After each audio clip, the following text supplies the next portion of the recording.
कर्नाटक का उत्तरी छोर, ऐतिहासिक नगर बिदर। 10वीं शताब्दी में यहां चालुक्यों का अधिकार था। चालुक्यों के बाद यह क्षेत्र काकतीयों के अधीन था, मगर उनके पतन के साथ ही बिदर उपेक्षित हो गया। इसके दुर्ग और भवनों के टूटने का, बिखरने का सिलसिला 500 साल तक चलता रहा। सन 1426 बहमनी वंश का 9वां सुल्तान अहमद शाह वली अल बहमनी वरंगल को जीत वहां के राजा अनपोत द्वितीय को मार राजधानी गुलबर्गा लौट रहा था। लौटती सेना ने बिदर में पड़ाव डाला। जंग वरंगल में कामरानी तो मिली, राया भी मारा गया, इलाका मिला, सरहद बढ़ी, दौलत मिली, जवाहिर मिले, लेकिन दिल परेशान है। मालूम नहीं ये सियासी जंग थी या मुजाहिरे दरिंदगी। भूल जाइए आलीजा, कारे जहांबानी में इस तरह के मरहले आते ही रहते हैं। अब तो गुलबर्गा वापस जाते हुए भी खौफ सा महसूस होता है। लगता है जैसे मकतूल बिरादरे बुजुर्ग फिरूज की रूह वहां भटक रही होगी। उफ, फिर वही महलाती साजिशें, वही कशमकश, वही रिशा दवानाइयां। वहां लौटने को हमारा जी नहीं चाहता। आप बादशाह नहीं, वली है सुल्तान हुजूर। है तो नहीं, मगर बनना वही चाहते हैं। ये इलाका सरसब्जो शादाब है, आबो हवा भी अच्छी है, जा बजा हरियाली और चश्मे हैं। कभी यहां दारू सल्तनत हुआ करता था। उसी के पुराने किले में सुल्तान शमसुद्दीन बहमन को हमारे ही बिरादर फिरूज शाह ने तख्त हासिल करने के लिए कैद कर रखा था। सोचता हूं उस कैद खाने को फिर से दारू सल्तनत में तब्दील कर दिया जाए। आपकी रूहानी सेहत के लिए शायद यही मुनासिब भी हो। पुराने किले के करीब ही एक नया किला तामीर किया जाए। महलों और किले के बनने का काम शुरू हो गया। किले के साथ शहर का फैलाव था 1.5 वर्ग किलोमीटर, आकार पंचकोणात्मक। किले के दक्षिण में बसा शहर 5 किलोमीटर मोटी ऊंची दीवार से घिरा था। दीवार के सामने थी खाई। दीवार और परकोटे पर बने थे 37 बुर्ज। शहर में प्रवेश के लिए 5 बड़े पूरी तरह सुरक्षित दरवाजे थे। मुख्य दरवाजा फतेह दरवाजा। अंदर किला भी 4 किलोमीटर लंबी दीवार से घिरा था, जो दीवार भी थी और परकोटा भी। सामने थी तिहरी खाई, यानी पत्थर काट एक खाई को ही 3 हिस्सों में बांट दिया गया था।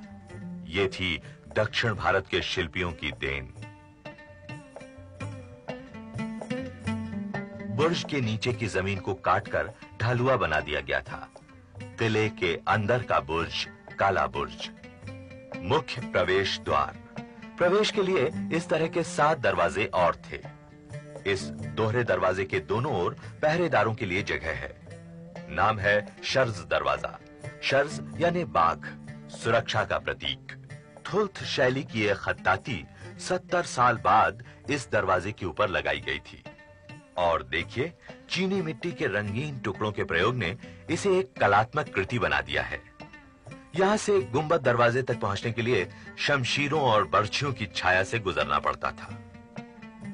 तुर्की ईरानी वास्तुकला का बेमिसाल नमूना गुंबद दरवाजा, किले का आखिरी दरवाजा। यहां से पूरब जाने पर शुरू हो जाता है राजमहलों का सिलसिला। सबसे प्रमुख है तख्त महल यानी दारुल इमारा। इसकी चर्चा सिर्फ दक्कन में ही नहीं, बाहर के मुल्कों में भी होने लगी। लोग इसे देखने आने लगे। खुरासान के इस्फराइन से आया था एक शायर, शेख आजरी। हब्बज़ा कसर मशीयत के जफरते अजमत, आसमान सद्दे अज बाया इन दरगाहस्त। अर्श से इसका तकाबुल तो नहीं है, लेकिन कसरे बहमन भी मरातिब में बहुत आला है। सुभान अल्लाह, सुभान अल्लाह। मरहबा मरहबा। मौलाना माजिंदरानी की खत्ताती ने शेर को दुआदशाह बना दिया। अब हम अपने जज्बात का इजहार किस तरह से करें? दोनों फनकारों के फन को हम तहे दिल से सराहते हैं। सुल्तान अहमद शाह बहमन की तरफ से आलीजा, गुस्ताखी माफ। अभी अभी आपकी आंखों में कद्र शनासी का जो नूर चमका, वही हमारे फन की असल दाद है। सुल्तान का भी कुछ फर्ज होता है शायर आजरी, उसे अदा करने दीजिए। शायर आजरी को 1 लाख और मौलाना माजन दरानी को 12,000 तमके बतौर शाही इनाम अता किए जाएं। ईंट और गारे के साथ नक्काशीदार पत्थर के इस्तेमाल ने इसे बहमनी वास्तुकला का एक अनमोल नमूना बना दिया। फूलों के गमलों को रखने के लिए, महल के अंदर का फव्वारा या हम्माम, बगल में एक छोटा सा सहन, फव्वारे के पीछे की बची हुई इमारत का ढांचा, और यह है राज मंडप, जहां तख्त फिरोजा पर बैठते थे सुल्तान। बगल में खूबसूरत बंद बरामदे, दीवारों को संतुलित ताखों से खूबसूरती से सजाया गया है। 16 खंभा मस्जिद की छत, बीजापुर से ऐसे गुंबद बनाने का प्रचलन शुरू हुआ था। सामने से सादी लगती मस्जिद, मगर अंदर खूबसूरत खंभों, गुंबदों और मेहराबों से बनाई हुई एक अनुपम पवित्र कलात्मक रचना है। अहमद शाह वली ने बिदर को सिर्फ एक सियासी रुतबा ही नहीं दिया, उसे एक दुल्हन की तरह सजा दिया। सन 1435 अहमद शाह वली का इंतकाल हुआ। इसके बेटे अलाउद्दीन अहमद शाह ने अपने वालिद के फनकाराना ज़ौक़ को उनके मकबरे की भीतरी दीवारों और छत पर नक्शे कलम करा एक बेमिसाल यादगार बना दिया। मकबरे के अंदर की गोल छत नस्ख, थुल्त, नस्तलिक लिपियों और तौली तुख्र खत्ताती का बेमिसाल शाहकार नमूना है। फलकनुमा छत, चौरस दीवार, फिर भी कलात्मक संतुलन में कहीं कोई नुक्स नहीं। अहमद शाह वली का बेटा अलाउद्दीन अहमद शाह गद्दी पर बैठा। इसकी शादी खान देश के सुल्तान नसीर खां फरूकी की बेटी आगा ज़ैनब से हुई थी। खिताब दिया था मलकाए जहान। गगनचुंबी इमारत का सपना देखा, बनवाया तरकश महल, रियाया के लिए बनवाए मदरसे और अस्पताल। हर लम्हा मौत का सामना करते हुए साजिशों के बीच रहता था, फिर भी ऐसे जिंदा रहे नाजुक जज्बात कि ईंट और पत्थर पर भी छोड़ गया है अपनी पूरी की पूरी दास्तान, अपना पूरा का पूरा अफसाना। हर ताखे पर, हर झरोखे पर, हर दरवाजे पर, चूने और रेत के बने गारे पर बनाई ये नक्काशी है या खताती, या शायर की लिखी कोई नज्म। सन 1440 में बिदर के महल सरा में खलिश की आग भड़क उठी थी। सारा लश्कर 2 खेमों में बंट गया था, दक्कनी और अफाकी यानी परदेसी। जब सुल्तान ने संगमेश्वर के शहजादी को अपनी दूसरी बीवी बनाया, परी चेहरा, ज़िबा चेहरा का खिताब दिया।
जो था बहलाना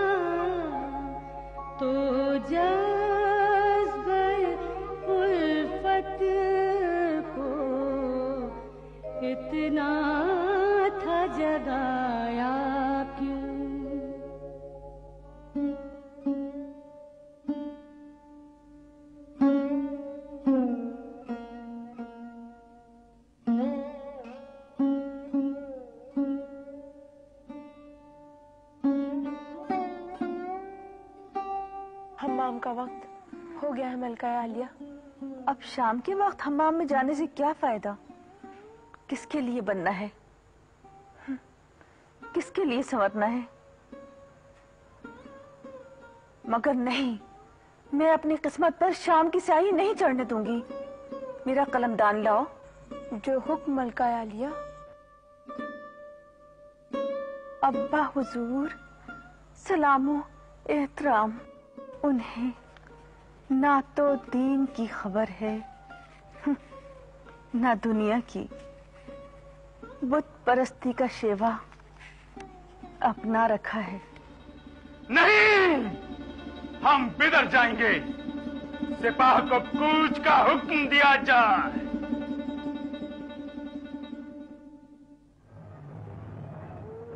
दोनों सल्तनतों में लड़ाई हुई। फतह अहमद शाह बहमन की हुई, मगर कोंकण की लड़ाई में सन 1456 ईस्वी में यह जख्मी हुआ और उन्हीं जख्मों की वजह से 1458 में इसकी मौत हो गई। विरासत में छोड़ गया एक बहादुर वफादार नौजवान महमूद गामा। गामा 1453 ईस्वी में आया था ईरान के जिल्लान से। मजहबी सियासी गुटबंदियों के बीच अलाउद्दीन का बेटा हुमायूं गद्दी पर बैठा। सख्ती से दरबार की गुटबंदियों का सामना किया और लोगों ने इसे हुमायूं जालिम का नाम दे दिया। सन 1461 में अपने ही खाजा सरा के हाथों मारा गया। लोगों ने राहत की सांस ली। मकबरे पर बिजली गिरी। आधे टूटे मकबरे को लोगों ने सजाए आमाल समझा।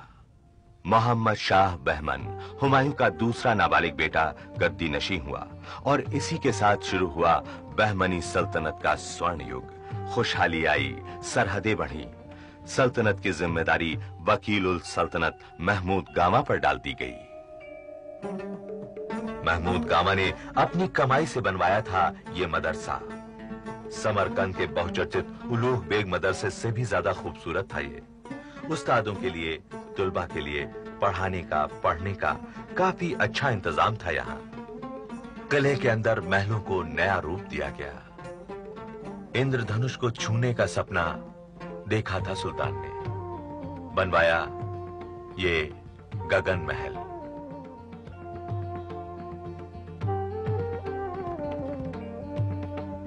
सन 1472 में पहली बार दक्षिण में बारूद का इस्तेमाल हुआ और सभी किलों में बारूद खाने बने। कहते तो हैं नौबत खाना, मगर रहता होगा किला कोतवाल। बुर्ज ऐसे बनवाए गए जिन पर भारी तोपें रखी जा सकें। तख्त महल की हिफाजत के लिए खास तौर पर बनाया गया काला बुर्ज और लाल बुर्ज। यह है लाल बुर्ज और यह है बिदर किले की सबसे बड़ी तोप। नाम है तोपे हैदरी। दक्कनी खेमे के ओहदेदार और हुक्मरान महमूद गामा के खिलाफ हो गए। उसे रास्ते से हटाने की तरकीब सोचने लगे। इनका अगुआ था निजामुल मुल्क मलिक हसन बहरी। मोहर लाए हुजूर। आओ मेरी अशरफियां दिखाओ, असली है ना? मैं अबिसिनिया का रहने वाला हूं। ना फरेब देता हूं, ना फरेब खाता हूं। खूब दिखाओ।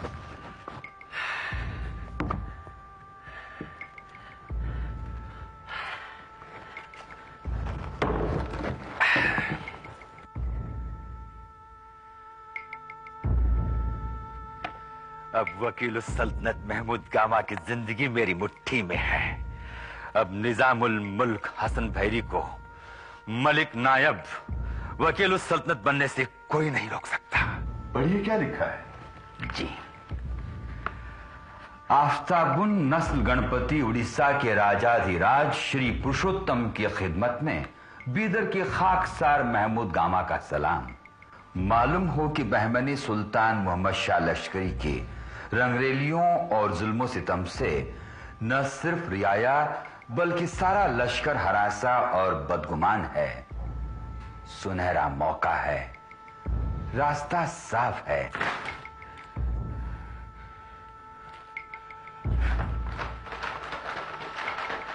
खुदा,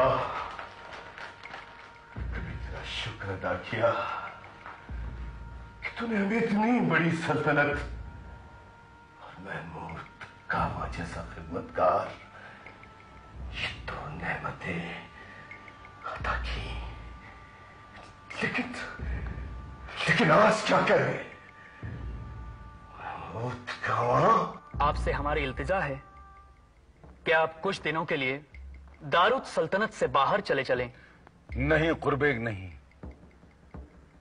सुल्तान हुजूर के वालिद मोहतरम हुमायूं शाह की खिदमत में इज्जत मिली, रुतबे मिले।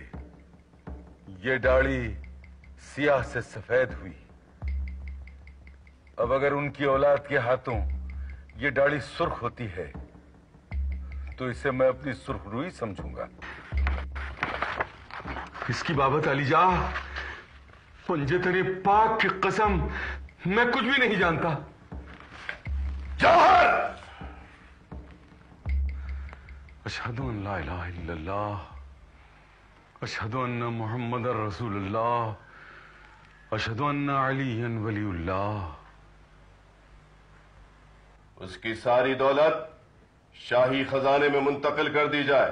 अलीजा, महमूद गांवा वली था। गांवा की दौलत बिदर के यतीमों के पास मिलेगी, बेवाओं के पास मिलेगी, उनके तामीर करदा मदरसे में मिलेगी, नादार तुलबा के पास मिलेगी। वो बेगुनाह था।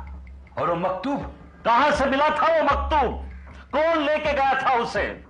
अलीजा, तफ्तीश की गई थी। हम सबको इसका कसास देना पड़ेगा। मोहम्मद शाह वली का बिदर चलेगा, चलेगा, चलेगा। मोहम्मद शाह लश्करी पछतावे की आग में जलने लगा। सन 1482। यहाँ कोई नहीं है सरताज।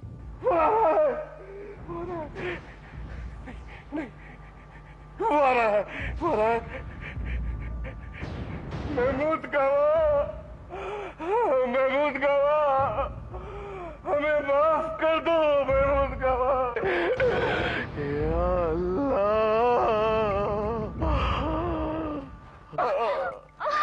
और सल्तनत की बागडोर कासिम बरीद के हाथों में चली गई। बाद के सभी सुल्तान कठपुतली बनकर रह गए। सन 1490 ईस्वी बहमनी सल्तनत के 3 टुकड़े अलग अलग हो आजाद हो गए। सन 1504 कासिम बरीद की जगह इसके बेटे अमीर अली बरीद ने ले ली। इसे दक्कन की लोमड़ी कहा जाता था। ये काफी चालाक था। आप वजीर सल्तनत अमीर अली इस वक्त हरम में? हाँ, मैं अमीर अली बरीद इस वक्त वजीर सल्तनत की हैसियत से यहां नहीं आया, बल्कि आपको ये इत्तला देने आया हूं कि आपके शौहरे नामदार सुल्तान वलीउल्लाह बहमन शाह को ऐसी नींद सुला दिया गया है कि वो कयामत तक बेदार ना होंगे। आप परेशान ना हो। आप मलिकाए हुस्न हैं। बदस्तूर आप मलिकाए दक्कन बनी रहेंगी। आपका निकाह सानी हमारे साथ होगा। अमीर अली बरीद का ये रंगीन महल का ये बरामदा, बरामदे के बीच में 4 खंबे लकड़ी के और 8 तीनों ओर दीवारों में चुने हुए। लकड़ी पर बेहतरीन नक्काशी, बारीक लेकिन एकदम साफ। सामने के दरवाजे पर है लकड़ी, चीनी मिट्टी के रंगीन टुकड़ों और पत्थर से बनी एक अद्भुत, अनुपम, लयात्मक रचना।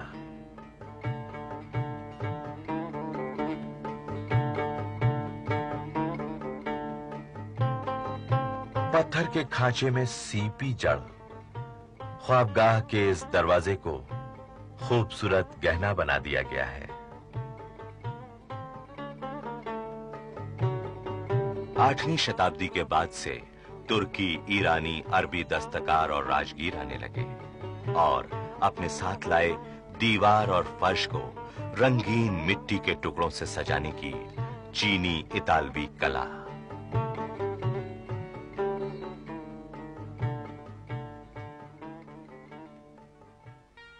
ताली कोटा की लड़ाई के बाद से बरीद शाही कमजोर पड़ने लगी। सन 1619 में बिदर बीजापुर में मिला दिया गया। सन 1656 औरंगजेब ने इसे मुगलिया सल्तनत में मिला लिया। सन 1724 आसिफ जाही हुकूमत का ताला बिदर के खंडहर के टूटे दरवाजों पर निजामुल मुल्क आसिफ जाह ने लगा दिया। बिदर दारुस सल्तनत नहीं रहा, एक कस्बा बना दिया गया। वक्त के तगय्युर ने कुछ भी नहीं छोड़ा, न तख्त महल रहा न चीनी महल। हम्मामों का पानी सूख गया। कभी बहती थी यहां से इतिहास की नदी की धारा, धारा बदल गई, पाट सूख